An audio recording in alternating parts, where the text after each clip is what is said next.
Good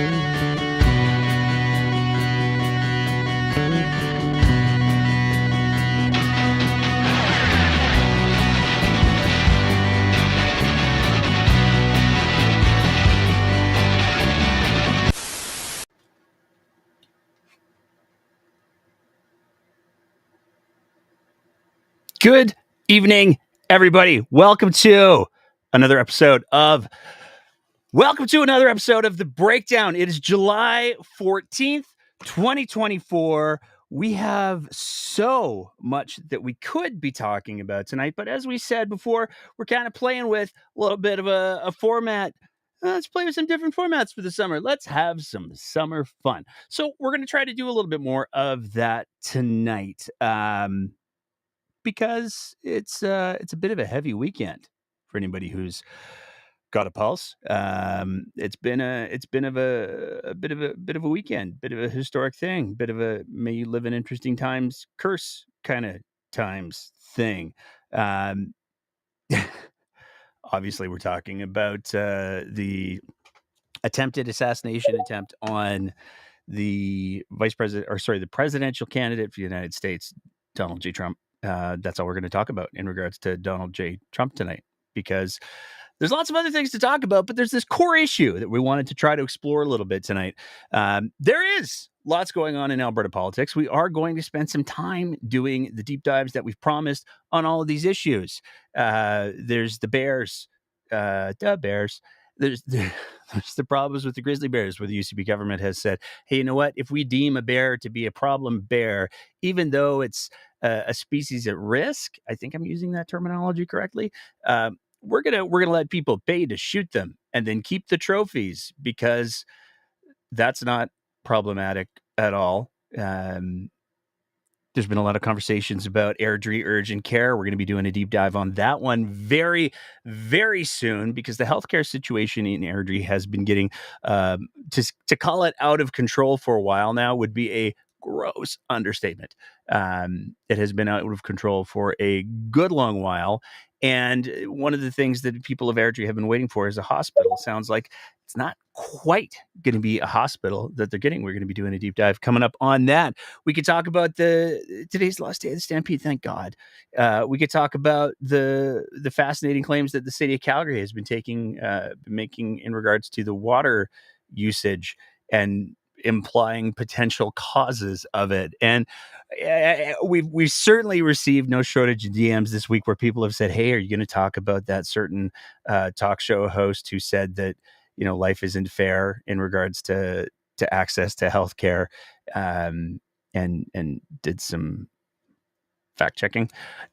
We could talk about all these things tonight, but we're not. We're going to talk about just a couple of very basic things. And to talk about these things, we're going to start.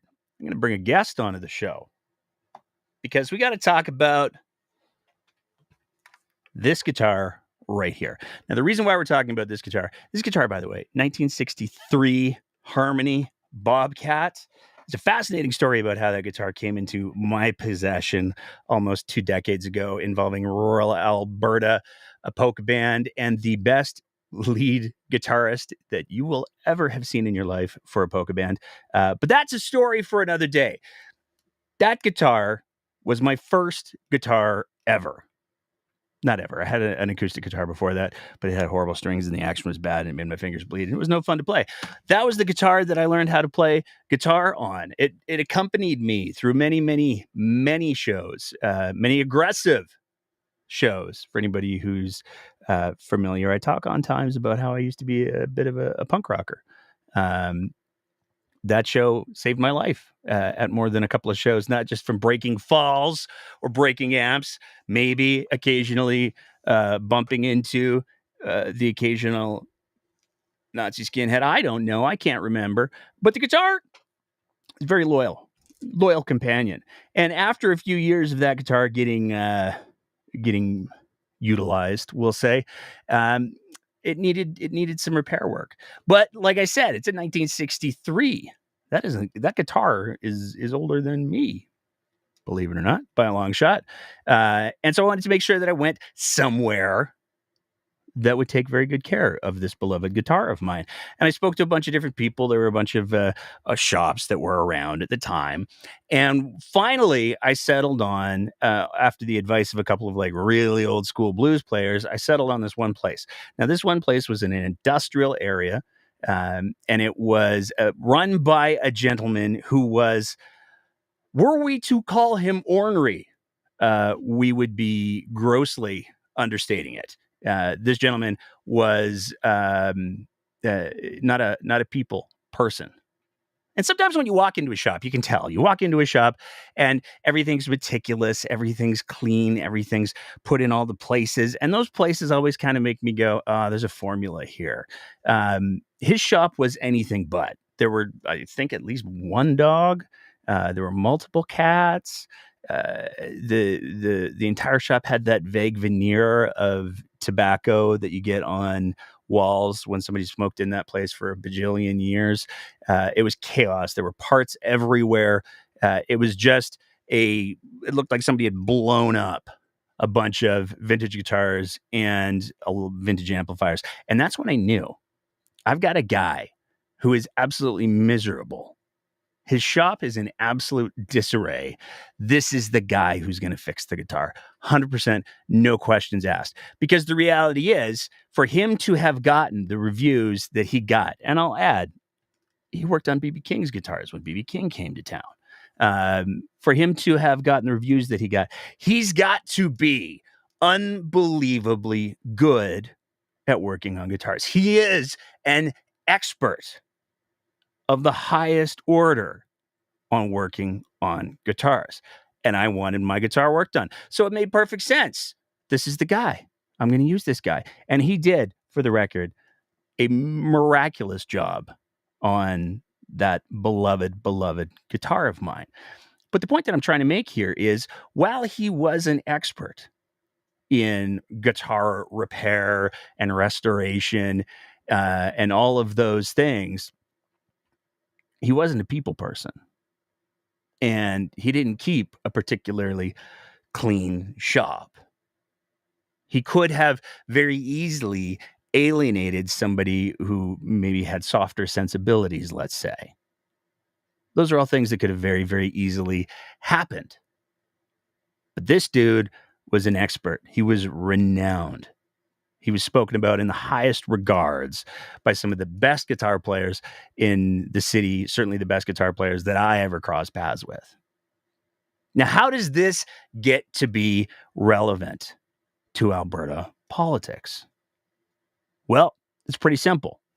At the end of the day, one of the big mistakes that we've maybe made in regards to how we do our democracy is we expect too much from our politicians. And because of that, our politicians behave in ways that they probably shouldn't. So, for example, politicians at the core, government, elected officials, their job is supposed to be taking the mandate that they get from voters of the electorate and making it a thing. Now, how they make it a thing is critically important. If government gets elected on a platform of, hey, you know what, the crime and the drugs, they're so bad. We need to deal with them. If somebody goes down that road and says, you know what, we're the party that's going to deal with the crime and the drugs and all of those very bad things that are making the downtowns of the cities that you live in so scary. If somebody's going to be that's their value proposition.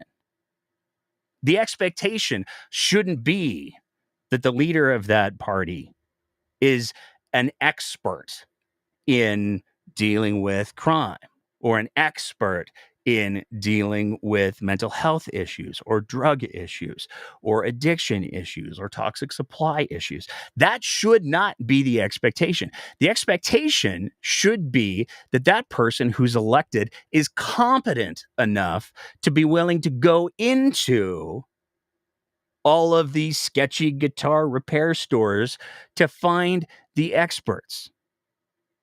And then they're supposed to listen to those experts Fundamentally, a politician's job is supposed to be to listen to the people about what they want done and then listen to the experts about how those things want it or should be executed. But that's not what we have created. We've created an environment where it seems like politicians believe that people expect them to be the experts on all of the things. And that's not how it used to be. It used to be if there were technical questions, elected officials would roll out technical experts and say, you know what, Bob, thanks so much for the question. It's a very important question. I want to make sure that it's given the absolute attention that it should be. So I've got Timmy over here. Timmy is the resident expert in whatever the fuck we're talking about today. And Timmy's going to give you the technical explanation for why we're pursuing this particular route.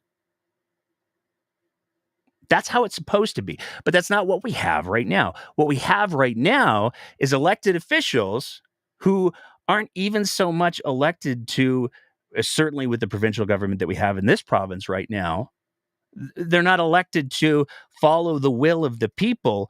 They're elected to follow the will of the people who paid all the money to get them into the offices so they could do what the people who paid all the money want them to do.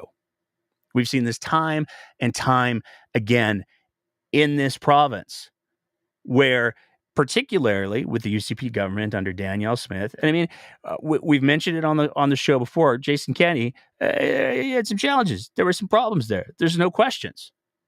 But Jason Kenney had a platform that he ran on. He didn't surprise anyone by the decisions that he made when he got into government because they were all very clearly written down. Danielle Smith is the absolute opposite of that because she wrote down a bunch of things she said she was going to do, didn't do them, but then did a bunch of other things that she said she wasn't going to do. It's all very confusing. But that's where the core of our problem lies. And ultimately, the responsibility is on us, the voters.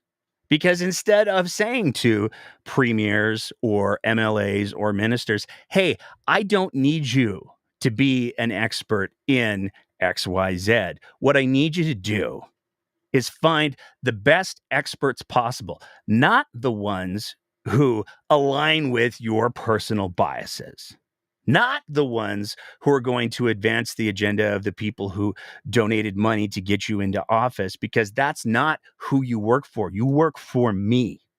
And we've done a very poor job of communicating that to our elected officials. And instead of elected officials doing what the people have said we sent you to do, they do a bunch of other things. And they cherry pick their experts to make sure that the decisions that they arrive at are the same conclusion that they went into the process with. And that's the fundamental problem. When we talk about the fundamental problem with the healthcare system right now, the fundamental problem is we have people in charge who believe the best route to solving the healthcare crisis in the province of Alberta is to privatize and to profitize as much as is possible. Evidence be damned. And there's no shortage of evidence that very clearly shows that when you go the private route or the profitization route, there's no shortage of evidence that makes it very, very clear that results in lower outcomes. People do worse, period. We talk about the Bears situation. There's no shortage of experts. I mean, it's a small group, but they're a vocal group. We're hoping to get one of them on the show in the next couple of weeks to talk about the questions of the Grizzly Bears, because it seems like all of the people who have lived experience, technical knowledge in conservation, and in particular conservation of grizzly bears and problem grizzly bears or problem interactions with people, all of them are saying, no, trophy hunting is absolutely not the right solution. But somehow the minister who has a vested interest in outfitting and hunting has come to the conclusion, you know what we should do?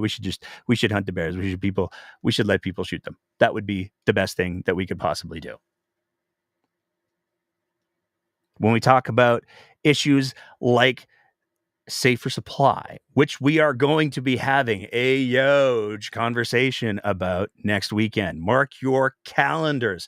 July 21st, we're going to be having a conversation between Guy Felicella and Adam Zivo about safer supply, about the opioid crisis, about the toxic supply crisis. And we're going to see if we can't identify what it is that has created this disconnect where we have two extraordinarily passionate people who have come to completely different conclusions in regards to the best way to address these issues. But again, what we've seen from the provincial government in the province of Alberta has been, rather than look at the available evidence, rather than look at what are the actual medical treatments for the organic condition and state that is addiction, what are the underlying causes for addiction and substance use and substance abuse, what makes people want to do these things, rather than take a look at all of the evidence that very clearly spells it out. It's almost always trauma, by the way. Rather than address those things, the government has taken an ideological stance and said, you know what? Because there's a lot of people who just don't like the drugs, they're scary. Plus, scared people donate lots of money. We're going to say, yeah, all drugs are super bad. We're going to Nancy Reagan the shit out of this, and we'll see what happens. And all of the experts can already tell you that what's going to happen is a lot more people are going to unnecessarily die. And that's profoundly tragic. It's profoundly unfortunate, and it's utterly preventable. But again, we have governments that have not gotten into the job with the base assumption that their job is to execute the will of the people by accessing the best experts possible.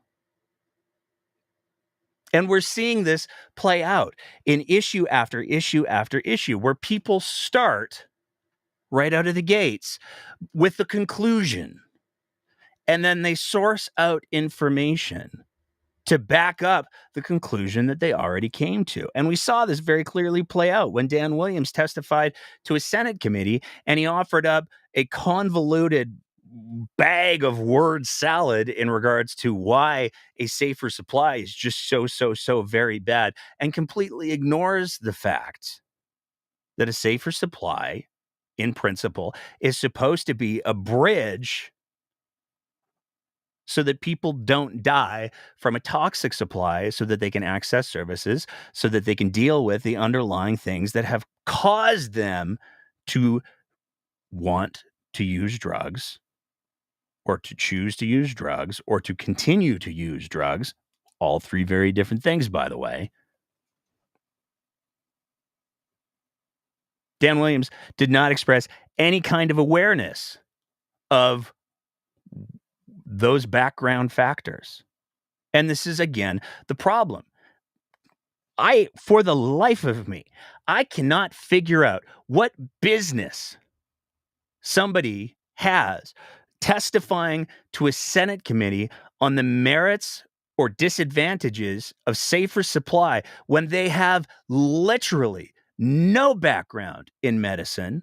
They have literally no background in psychology, psychiatry, addiction studies, addiction treatment, trauma-informed care. I could go on with the very many things that Dan Williams does not have, and yet he feels as if he's qualified to read off some speaking notes that presumably somebody else prepared for him and present himself as competent to address any of these issues.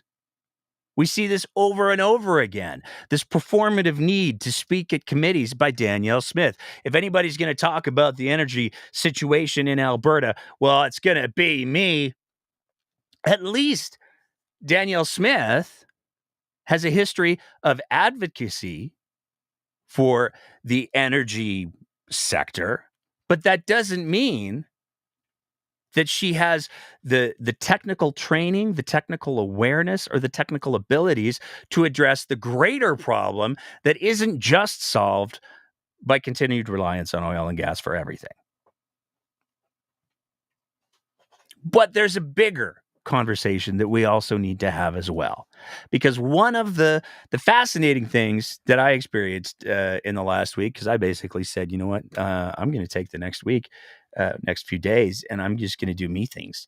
I'm just going to have some fun. I'm going to hang out with the family. I'm going to reconnect with some people that I haven't seen in quite a long time, and I got the opportunity to do that. And one of those conversations I found particularly enlightening. And so I wanted to share it because it's to be clear, it's anecdotal, but it highlights something really, really important in the way that we're presenting conversations.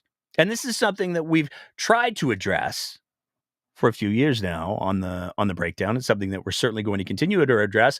But part of the reason for this rant tonight is to ask you, our audience, that if you see us failing on the front that I'm about to talk about here, please let us know, because we are always trying to present the best form of the conversation that we possibly can.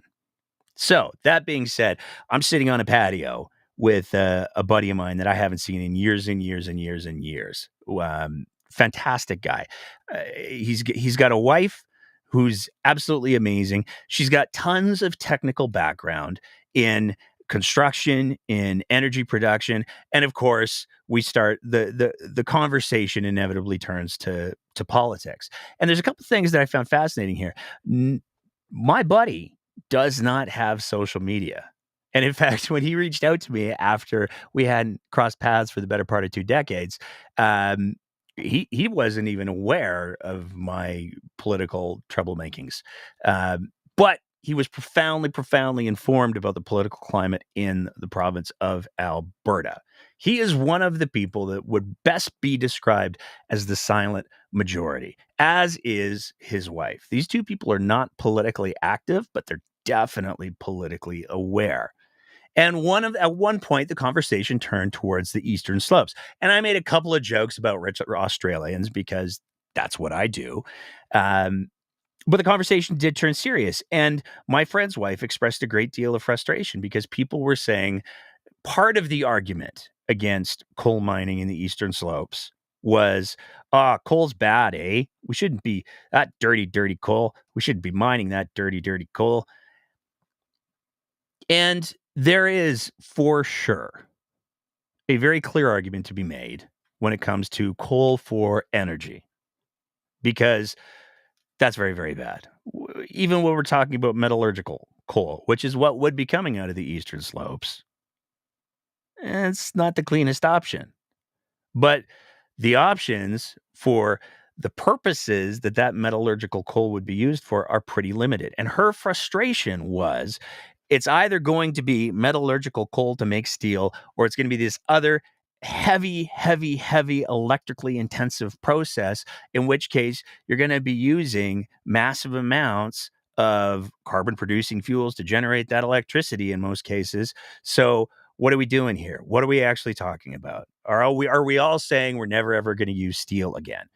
And we went back and forth on that for a little while, and finally, I posed the argument, and I can see there's a couple people in the Twitter Spaces and the chat tonight that this argument will end with.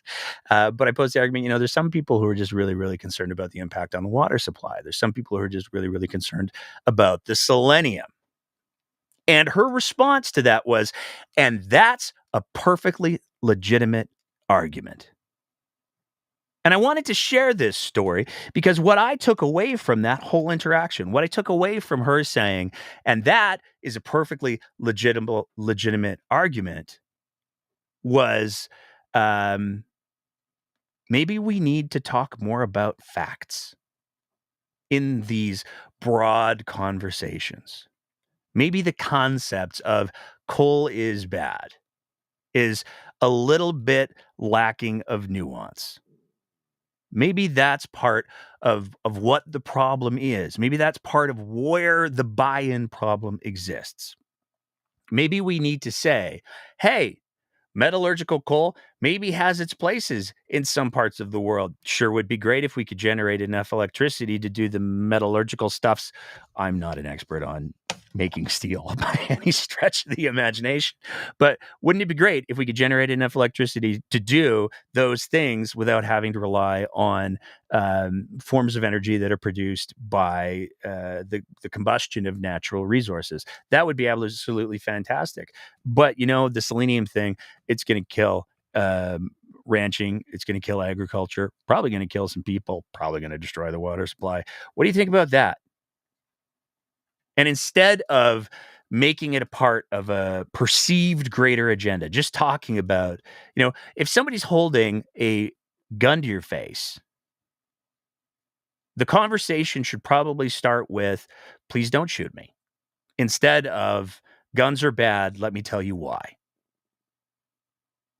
And maybe that's part of the shift that we need to make in how we're having these conversations. Let's purely just talk about the facts. Let's purely just talk about what's actually going on, what the actual measurable impacts of things are. Because that piece of the conversation was enough for her to completely say, "Yeah, no, we shouldn't be coal mining in the eastern slopes. That's a no-brainer. The selenium's going to ruin everything. We don't have the technology to make sure that that's not gonna go sideways on us." She had no problem with that. But when it was high-minded ideals, when it was abstracts, especially given that she knows the many different ways to make steel, she couldn't handle it. And so that's part of what we've been trying to do at the breakdown, and that's part what we're gonna continue to try to do. We're going to try to talk about, excuse me, the reality of things. We're going to continue to try to talk about the simple truths of things. And there are, of course, some high minded ideals, but the reality is we have to take down the temperature on our political conversations that we're having out in the real world when we're even able to have them. Too many people are entering the sphere of public discourse way too hot, and it's toxic. The reality is we have a lot of people who want to engage in good faith, and a small amount of bad actors who are engaging in bad faith are poisoning the well of conversation for just about everybody. And we're starting to see the effects of this play out in real time. And I know I said earlier, it was the last time I was going to mention the Donald Trump thing, but the reality is that's a product of too much rhetoric. And we're seeing the disregard for expertise play out in real time since yesterday. I'll be honest with you. The only people that I want to hear about or hear about this event from, especially given the the risks involved in that political climate, the only people that I want to hear about from are certified experts. I don't care what Timmy264 on Twitter says about, "Hey, you know what? I wanna weigh in on my thoughts because like this one time I shot a 22, and so I'm pretty much firearms expert." I don't want to hear that, and nobody else should. And we're seeing it play out in real time because there have been false photographs that have been circulated. People are getting taken in. And that's where it's critically important that we as the electorate and we as voters should be able to take a step back and go, "Oh, this seems like it could be really bad," rather than add my 2 cents because I want to be a part of the conversation. I'm just going to take a step back and wait for the people who do the things to figure out what the hell happened there. Rather than ascribe motive, I'm just going to sit back and wait to see what the hell happened there. And we need to not only be doing more of that as voters and members of the electorate, but we absolutely need to be demanding that from our elected officials and our politicians. That's the bottom line. Now, part of the reason why the breakdown was initially created, willed into being, whatever you want to call it, was because we wanted to do our part to say to the people in power, hey, you know what? Um, the way that you're doing things isn't okay. That's not acceptable. And we're going to do our very, very best to try to have the most informed version of the conversation that we possibly can. And we are exceedingly grateful. Me, particularly, I'll speak for myself now. I am exceedingly grateful that we have had the opportunity to speak to so many experts in so many fields. And when the summer's over, make no mistake, we're committing to maintaining that. We've got a couple interviews that we're very excited about. We've got a conversation that we're hoping to put together in the next week about the situation of healthcare in Airdrie. We have a couple. We have one person in particular that we're really, really, really trying to get a hold of, but there's authorizations that need to happen before we can have that conversation. Apparently, but we have a couple of Plan Bs as well about the Bears, the Grizzly Bears, and we're not going to be talking to Joe the Hunter from Joe's Facebook page of dead animal heads, because obviously there's a bias there. We're going to be talking to scientists. We're going to be talking to experts. And that's who we should all be striving to be talking to.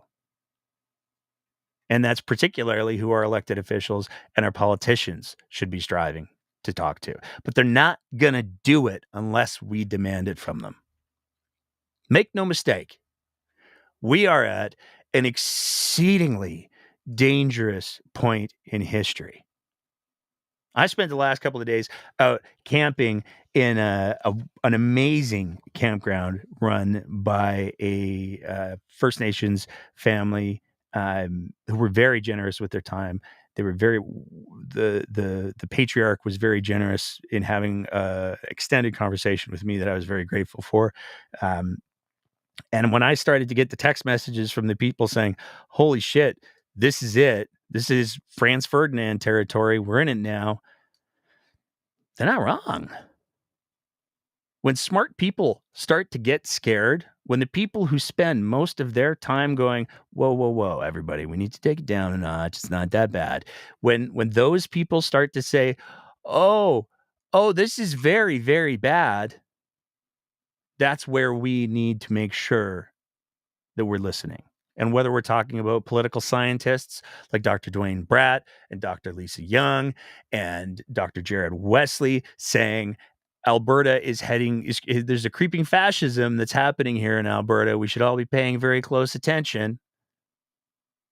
We should be listening to those experts. When experts in the field of healthcare are talking about this is how bad the oncology situation or the cancer situation is in the province of Alberta. This is how badly outnumbered oncologists are by their patients. This is untenable and people are going to unnecessarily die. I don't need to see the Premier of Alberta doing abacus math on a live show trying to justify numbers that the experts have already said aren't acceptable. Period. We need to be listening to the experts. We need to be elevating the experts, because if we fail to do that, then these politicians who are already bought and paid for are going to continue to work for the people who paid for them to be there. Whether we're talking about energy lobbies, whether we're talking about hunting and fishing lobbies, whether we're talking about religious ideologues, that's who we have to be making sure that we're pushing back. I see there's a question in the chat. I want to speak to this. Somebody asked how many experts have to be jumping up and down before someone listens in the government. It's not the experts. It's the people. It's the people that need to be jumping up and down. I attended a protest a few weeks back. One of the things I said at that protest was people need to be showing up every week. People need to be making noise every week. The reality is we're fighting for our democracy here. We're fighting for democratic principles here. The ability to access democratic principles as members of the electorate, as voters, as citizens. That's what we're fighting for. And the fact that there is any degree of complacency is really quite alarming. But make no mistake, the only reason why that complacency exists is because not enough people have been presented with the right forms of the argument. Maybe we don't need to talk about coal's bad. Maybe we just need to talk about selenium's bad.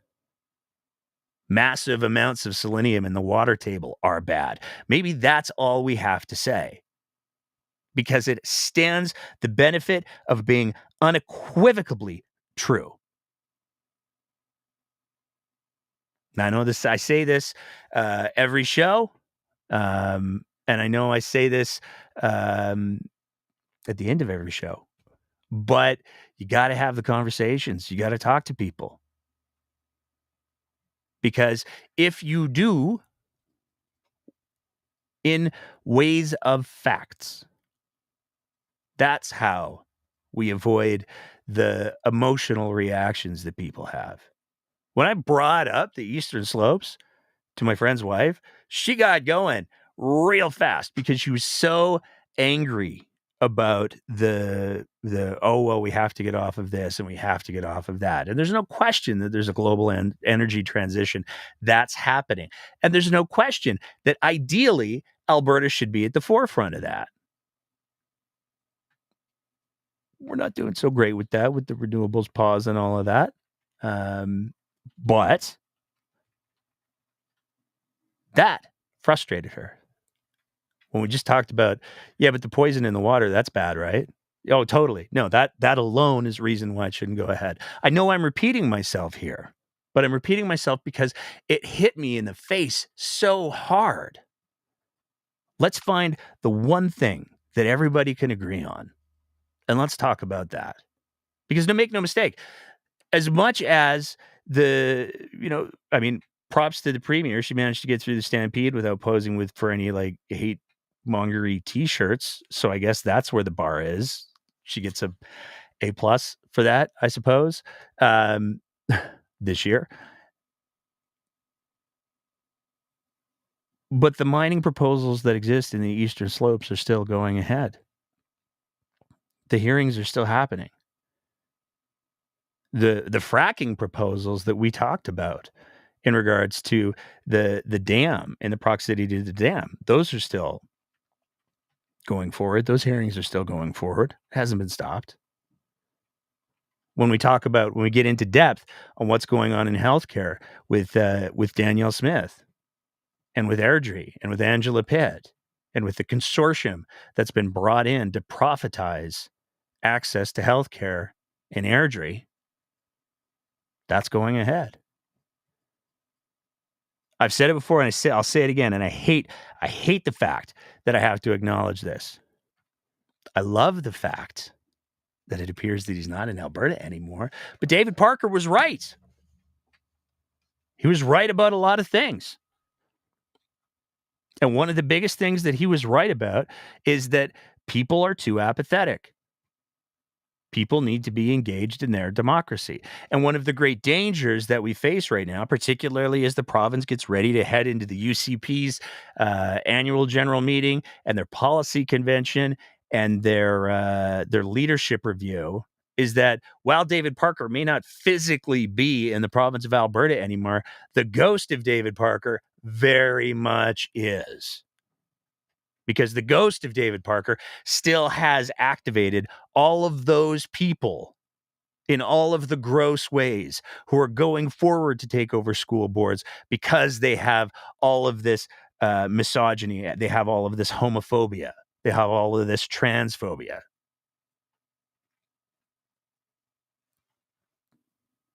They're not stopping, which means we need to start. So there's the rant, folks. That's the show for this week. I want to remind everyone, I'm hoping, fingers crossed, that we're going to be able to get the interview on the Airdrie urgent care healthcare situation put together in the next couple of days. That'll go up first for our patrons sponsors. And then it'll go live a couple days after that. We will, again, I cannot stress enough. You do not want to miss our conversation with Adam Zivo and Guy Felicella. I know for sure they've both committed. They've said that they're going to be there 7 p.m. MST or whatever the appropriate. Every time I say like MST or something like that, somebody's like, well, actually, it's this because of daylight savings time. It's 7 o'clock in Alberta time. That's when we're doing it. That is going to be a conversation that you absolutely don't want to miss. That's next Sunday at 7 o'clock. So I hope that everybody tunes in for that one or catches it after the fact on one of the many streaming platforms, because we set up another one because of the whole YouTube thing, or listens to it on the podcast. We do have one person. Sorry, the guitar is in the way. The guitar doesn't normally live over here. We do have one person who has requested to speak, so I'm going to bring in longtime friend of the show, Tammy, to share her thoughts. I think she might have something to say about selenium, but I'm not sure. Well, I love that you use the argument that I used with a farmer friend of mine. Now, the problem with it, and it's a great argument, but the problem with it is even when you move the needle on that person, then what happened with my friend, who is a friend of a MLA here in Alberta, who's a real jerk. I'm not even going to say his name. Please don't. From the Onaway constituency. Anyway, that friend, that's a friend of mine, went to school with him, in high school with him, and he's a farmer from near our family farm. He went to talk to this friend who's an MLA, and he totally gaslit my friend, or tried to. A little harder because I'd actually given the friend of mine all the paperwork. Like, I literally gave them all of the veterinary articles that I could on selenium poisoning. But still, that UCP MLA tried to gaslight him. And when you have political people willing to literally lie, yep, to get their way, because he's pro of those big mining machines that the Australians will use, and the mountaintop, basically cutting the mountaintops off the top of mountains to do the mining. But because he's pro that, he's willing to lie. He's also one of the people that went to all of the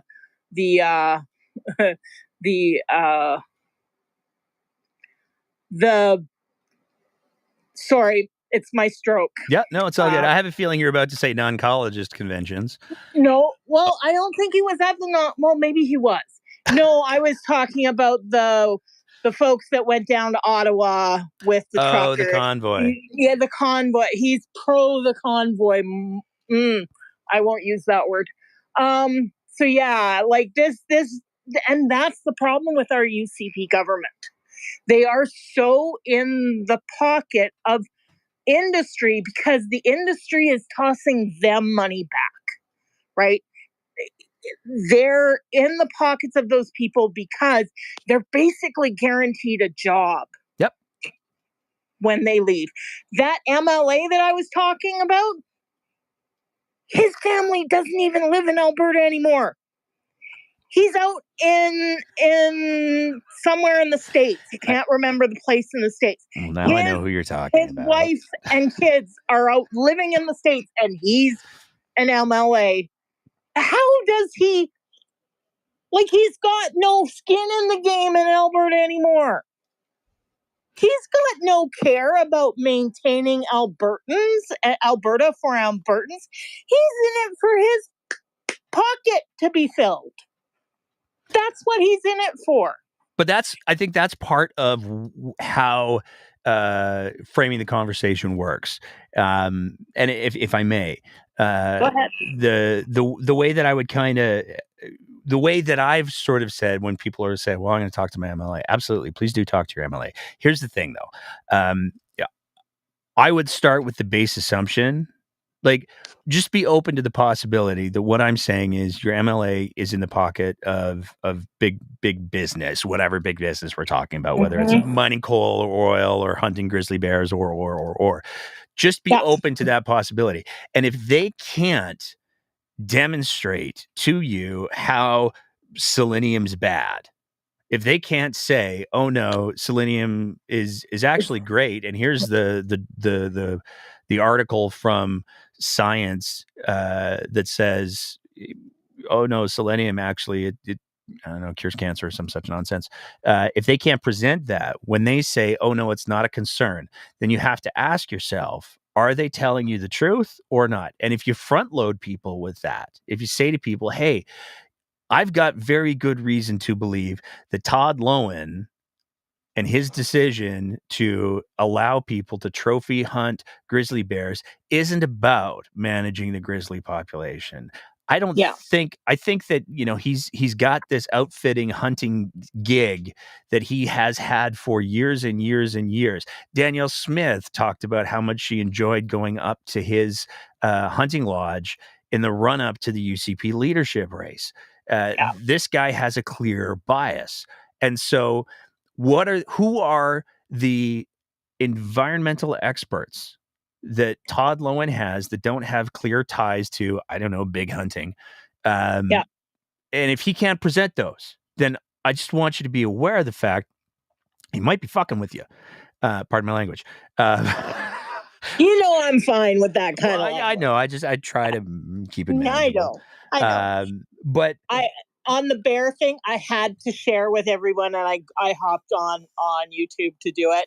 I shared the link of the South Park episode yes, with the one guy's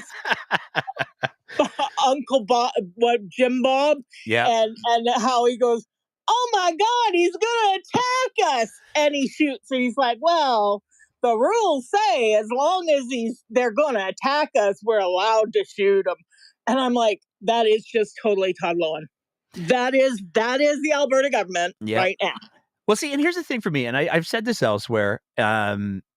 I don't have a problem with subsistence farming. I don't have a problem if somebody wants to go out and harvest an animal and feed their family or feed their whatever their community or anything like that. I don't have a problem with any of that. I think that's No. fine. I'm vegetarian, so I'll find the other end of the buffet table. Thank you, but I don't have a problem with that whatsoever. What I do have a problem with is people who seem to measure their significance in life by their ability to take down big game using a completely unfair advantage. And Absolutely. the line that I said on the Twitter machine this week was, I'll tell you what, if you want to call it a sport, if you want to call it sport hunting, first you have to teach that animal how to use a firearm, and you have to give it to the animal, and you should probably give it a head start. And if you could do all of those things and it's a fair fight, okay, now it's a sport. But Yep. if it's not a sport if there's 15 people on one side of the soccer field and only one on the other one, that's just mean. And to say, hey, you know what, we're going to incentivize negative interactions with animals in um, uh, danger. I'm not using the Yeah. terminology correctly. I apologize for that. But if we're going to incentivize that, then you are setting people up to go out of their way to profitize killing grizzly bears, and Yeah. it's not okay. In my books, it's cowardice, quite frankly. If your Yeah. masculinity or if your sense of identity is so fucking weak that the best that you can do is use a great big gun to take down an animal from a safe distance for you, Mm-hmm. you're a coward. That's all I got to Yeah. say. Come at me, bro. Yeah. And it's like everything about the current government of Alberta they've all got these really shady uh, business dealings. One of Yes. them is into fracking, and fracking. When we have things in northern Alberta that sound like it's an earthquake, guess what? It's not. It's fracking. Yep. And the AER admits that. That's the thing that I think is so important. This is not, one of the topics that I was going to try to hit on tonight was the whole idea of conspiracy theories, because there is a real problem with conspiracy theories, and it I exists know. on both sides of the political spectrum. But a group of scientists have done the scientist thing, and they have said, and it's documented, and it's not just documented in a journal that you pay $50 and you get published in. It is accepted by organizations like the Alberta Energy Regulator, where they say, "Oh no, fracking totally causes earthquakes. We know this. This Yeah. is no longer up for debate. This isn't Yeah. this is fact. This isn't a conspiracy theory. This is just reality. And if you have a problem with that, then you have a problem with facts." Yeah. I mean, one of the things that I ran into was on the okay, I'm one of these dirty middle people where I'm like, okay, yeah, normally I lean left, but sometimes I do occasionally lean right, or I don't lean as far left as some people do. So I ended up in a conversation about, with our need for power. And I'm not a huge fan of this, but I've spoke to, and my daughter, who's more educated than me, has spoke to some, um what do you call it? See, this is the problem when I lose words. They're scientists of what everybody's scared of it. Nuclear. Oh, So okay. talking to nuclear scientists. And one of the things that one of the nuclear scientists said is that if we went to some of the smaller reactors, Alberta is actually, especially northern Alberta, is actually one of the perfect environments for it, because Alberta is so damn stable seismically, right? The bedrock, it's like there's nothing there. Like Yep. for that. And some of the new nuclear, the small ones, they don't have that heavy burden for water anymore. Like there's a lot of the technology that has changed. And I'm not an expert in it. So my daughter had sent me an article on it that her nuclear scientist friend had sent her. So I read it and I went, "Oh, that's really cool. It's good to know that they're making progress in these ways."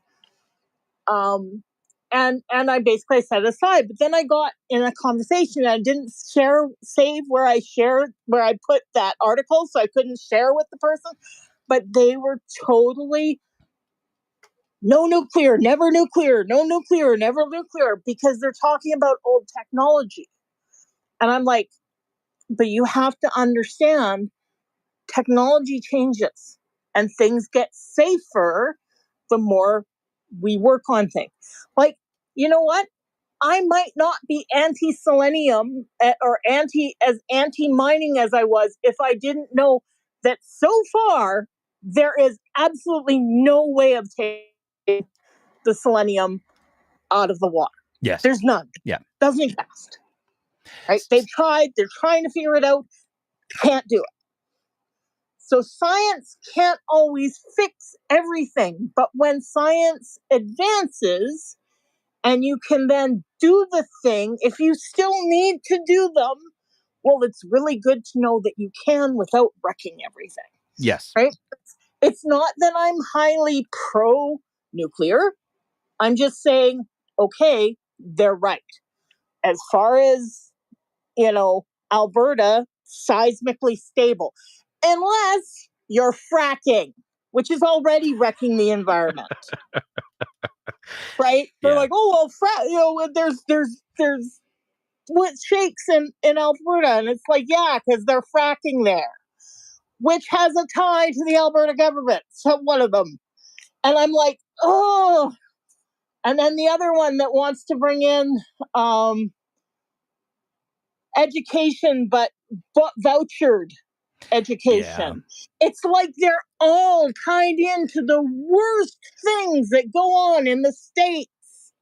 Well, there's no question that there's a heavy. I mean, it's fascinating. Particularly, we saw it with Kenny to some degree, but I think that it runs even more unchecked now. In that there is a replication of a lot of the Republican style politics, and I think that that's really problematic because I mean, look where that's gotten them. Yeah. Dwayne just asked, what about Fukushima?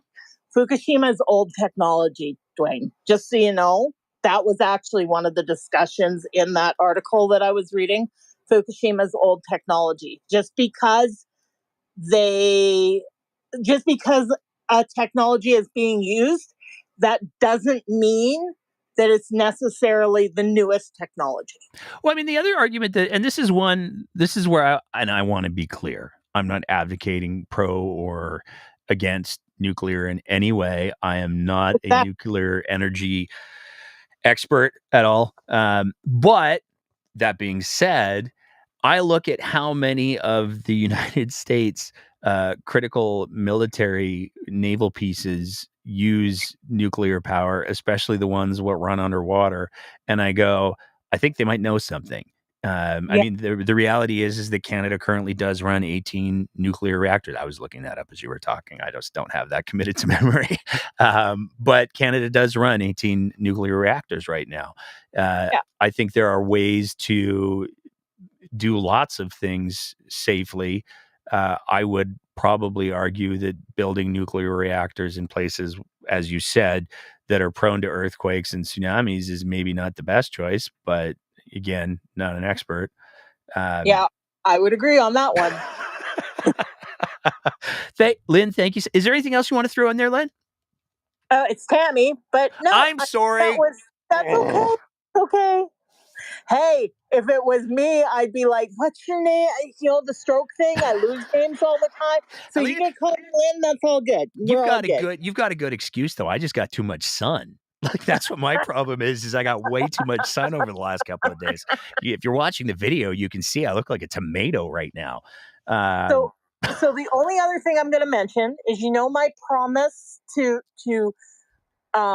hopefully. I mean, it's in a very small way right now because I can't afford the bigger account. But remember how I promised to start identifying trolls on Twitter? Because I think part of this problem right now, especially if conversations are happening in places like Twitter, these social media spaces, is that we get trolls. We get oh, people big who time. are, you know. So I've started, my hashtag is, you got to know it, troll, just block, Yep. but just as one word.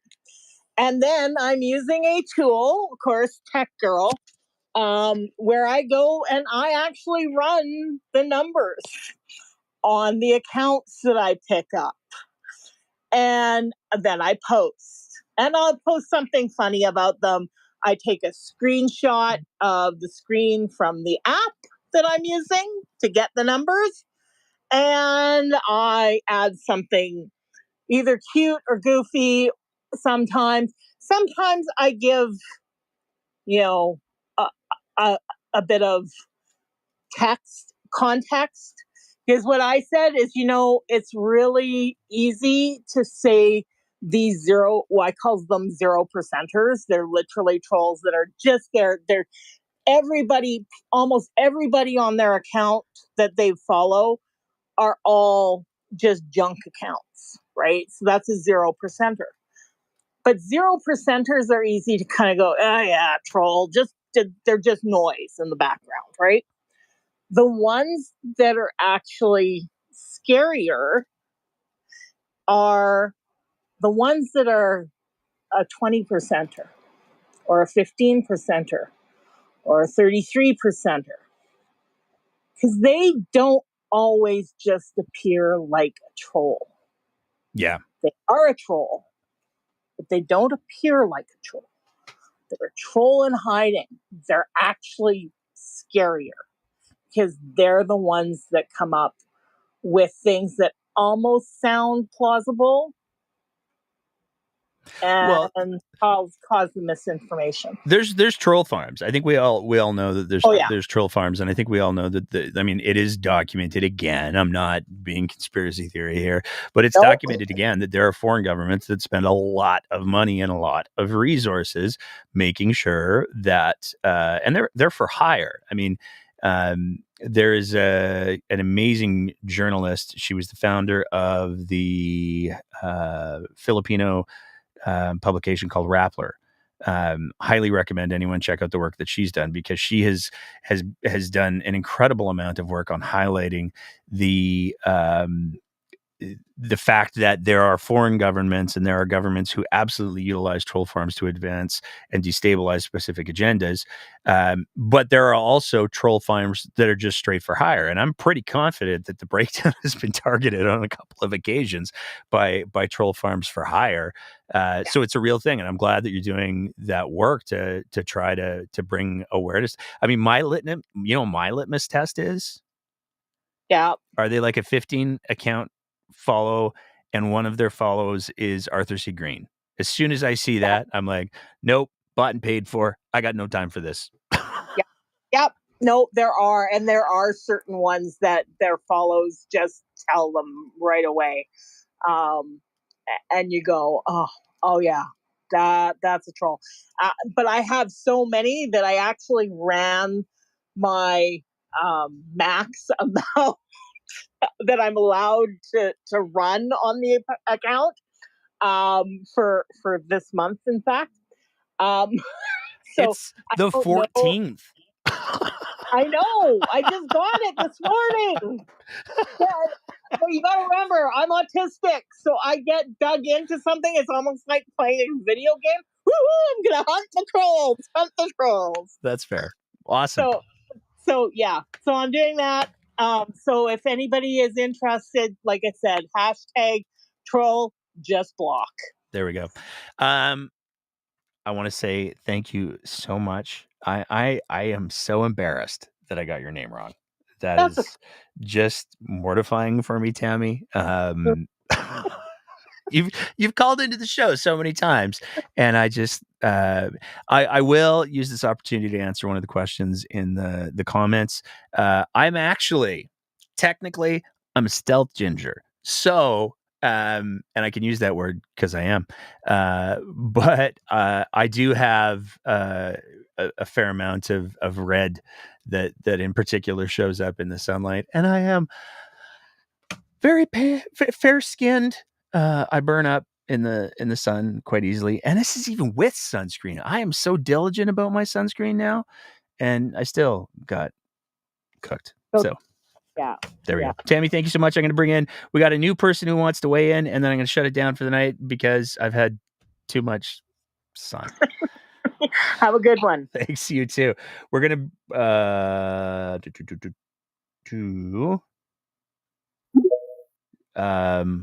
I Dumpling Daddy. This could be interesting. I wonder if there's going to be another one of the Spider-Man things. Dumpling Daddy, if you unmute your Yeah, I got me. It's John. It's John. Oh, You know okay. who I am. Come on. Come on, Nate. You know who I am. I Seriously. it's 2 for 2, man. I'm joking. Seriously. So I just have a quick thing I do want to say. I do one huge thing is I'm not really sure y'all saw the again the okay, this is actually something I know this is going to be a little bit more light, little bit light going from what it is. You know how big of a soccer fan I am. I want to say the big thing is no member of any Alberta politician has mentioned the fact that an Albertan, raised in Edmonton, Alfonso Davies, was named and led Canada to one of the best performances at an international soccer tournament for the Canadian national team ever. I am very gobsmacked by that. I mean, how on earth does no one remember how to do that? So again, I'm gonna put it out there. Seriously, what is going on with both the UCP and the NDP? Seriously, that is a little bit on the ooh, think someone didn't do their research kind of thing here. But again, maybe you might have some thoughts about that as well too. I know there's a lot of important things in there, but seriously, with so many Albertans kind of hating on Canada, you'd think that it would be an easy goal for the NBV to score, but clearly nothing. No one said anything. Not even Nenshi said anything. So I mean, where do we go from here? I mean, we can only go up. We I can hope only go so. up. If if Exactly. if we miss the shout out to the soccer, I mean, now we can say that the breakdown has, via its audience, acknowledged Canada's impressive soccer win. So go us. Thanks for that, John. No worries. Hey, thank you so much. But hey, big thing as well too, right? I mean, seriously. Canada led by an Albertan, right? So come Yeah. on, really? I mean, easy goal for the NDB to score, but I guess they missed that one. So anyway, that's good. Hey, thanks, Nate. Thanks for doing what you do, my friend. Oh, no worries. Thanks for tapping in with that, John. And No worries. I just want to say, I love Canada. I think I said I feel like, again, too much sun, so I apologize for tonight's performance. I think I used up all of my energy in the first 25 minutes. But I think that it's important to recognize that Canada has its flaws for sure. Canada has its historical injustices that it needs to uh, remedy and work to remedy, probably for the rest of Canada being a thing. But I believe in the ideals of Canada. I believe in the aspirations of Canada, and I love those things. And so when Alberta contributes to Canada doing something awesome, John's right. As much as I was laughing because I did not see soccer coming down the pipes today, any time that we can celebrate something as a country in a positive way, we should. So there's my thoughts on that. Thanks, John. And that's it for our speakers. That's it for our show. I'm going to do all the plugs now. So if you want to, you can turn out for the boring pseudo advertising stuff. Like I was saying, we're going to be having a conversation with a few folks in regards to the healthcare system in Airdrie, because it sounds like the promised hospital that was supposed to be coming to Airdrie is going to be not a hospital nor publicly administered healthcare. So that's super horrifying. We're going to get all the details on that because they recently had a couple of town halls. So that's the first piece. That conversation is going to go up first for our Patreon supporters.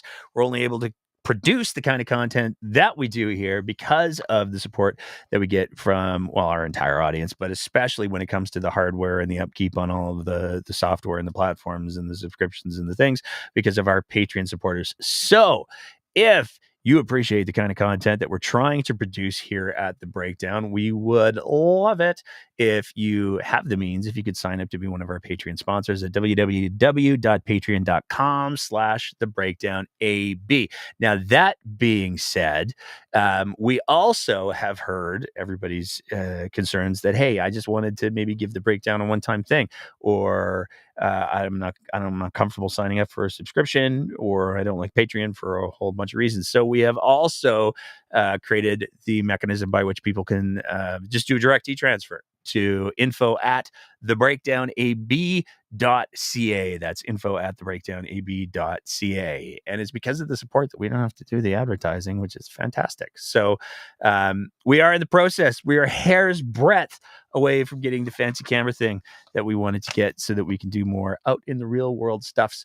And that's entirely because of the financial support that we've received through the e-transfers and through the Patreon stuff. So big thanks to everybody who's been supporting us there. Also want to just throw it out into the ether. If you could leave the likes and the subscribes and all of that good stuff on the YouTubes, on the podcasts. We're on Twitch now. Even though we don't have anything to do with gaming, that was a platform somebody said we should be on, and it's very easy to set up an account. So we did. And that's it. That's the show, folks. I want to say a big thank you to, as always, our chat. I love the interaction that we get through the chat. I love that I was outed as a ginger tonight. I'm proud of who I am. I will not be ashamed of my ginger-esque roots. And big thank you to everybody who weighed in on the Twitter Spaces, everybody who's listening to the podcast version. If you're watching the video version of this, not live, hey, thanks for doing that too. And we will be back and I cannot say this enough, how excited I am for this conversation. Next Sunday, July 21st, 7 p.m., Alberta time. MT, I think, is what the chat said I'm supposed to say instead of MST. Even when I'm slightly sun exhausted, I can still learn things. You do not want to miss our conversation between National Post columnist and avowed destroyer of all things safe supply, Adam Zivo, and safe supply, harm reduction, addictions treatment advocate, and a friend of mine, I'm proud to say, Guy Felicella. This conversation is going to be a do not miss. I cannot say that enough. And that's what I got. Talk to people. Pick one fact. One thing. One fact. Selenium is bad. I think we can all get on that same page. Selenium is bad. Talk to people about that if you care about the Eastern Slopes. Talk to people about the fact that Alberta students are the lowest funded students, not just in Canada, but apparently North America. I haven't had the chance to fact check that. I've seen it retweeted from a couple authoritative accounts, but like that's chilling if that's accurate. But you can for sure say Canada because the Alberta Teachers Association came out and said that. Find the thing, find the one fact that's a fact. It's immutable. It's not ideological. It's just a fact. Find 3 people this week. Share that fact with those 3 people, whatever it is the issue that you're most passionate about. But we got to get people to realize the hellscape that we're potentially facing if we do not do a major course correction soon. So with all of that being said, take care of each other, stay safe, and as always, keep the conversation going.